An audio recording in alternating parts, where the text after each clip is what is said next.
SLBC సొరంగ మార్గం ప్రమాద ఘటనలో సహాయక చర్యలు కీలక దశలో ఉన్నాయి. శనివారం ఐఏఎస్ఎన్ శివశంకర్ టెక్నాలో నీటి ఊట మిగిలిన టీబీఎం భాగాలు డేంజర్ జోన్ లో నెలకొన్న పరిస్థితులను పరిశీలించారు. ఫిబ్రవరి 22 నుంచి సహాయక చర్యలు చేపట్టారు. ఇప్పటి వరకు 281 మీటర్ల పొడవున పేరుకుపోయిన రాళ్లు, టీబీఎం విడి భాగాలను లోకో రైలులో మట్టిని పూర్తి స్థాయిలో కన్వేయర్ బెల్ట్ పై బయటకు పంపించి తెలిపారు.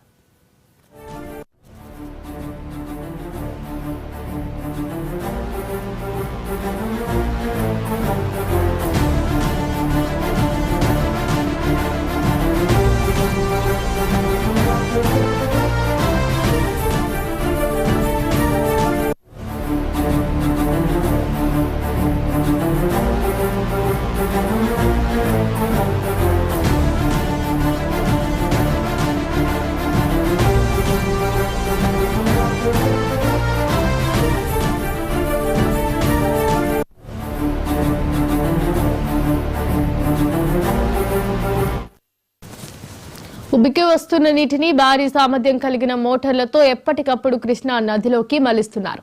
గత 57 రోజులుగా కొనసాగుతున్న సహాయక చర్యలలో క్రిటికల్ జోన్ 43 మీటర్ల మినహా 251 మీటర్ల ప్రాంతం 6గురి అవశేషాలు లేనట్లు నిర్ధారించింది.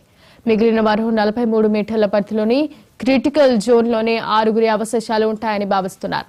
దేశంలోని వివిధ విభాగాలకు చెందిన సహాయక బృందాలు, ఉన్నతాధికారులు పరిశీలన అనంతరం క్రిటికల్ జోన్లో మట్టి, రాళ్లు కదిలిస్తే మరో ప్రమాదం పొంచి ఉందని హెచ్చరికలు చేస్తూ ఆ ప్రాంతాన్ని నిషేధిత ప్రాంతంగా ఆంక్షలు పెట్టారు.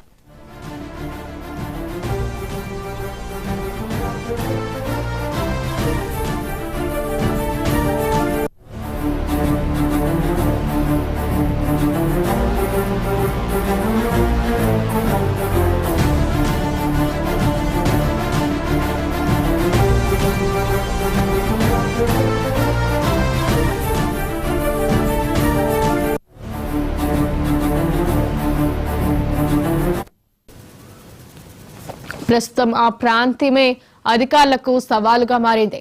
ప్రభుత్వం ఇటీవల నియమించిన సాంకేతిక కమిటీ సమావేశం తర్వాత క్రిటికల్ జోన్లో సహాయక చర్యలు చేపడతారా లేదా అనేది ప్రశ్నార్థకరంగా మారింది. ఈ నెల 24 వరకు టన్నెలోని క్రిటికల్ జోన్ వరకు పూర్తి స్థాయిలో టీబీఎం భాగాలు, మీటరు ఎత్తు వరకు 10 మీటర్ల మేర మట్టిని తొలగించేందుకు చర్యలు చేపడుతున్నట్లు వివరించారు.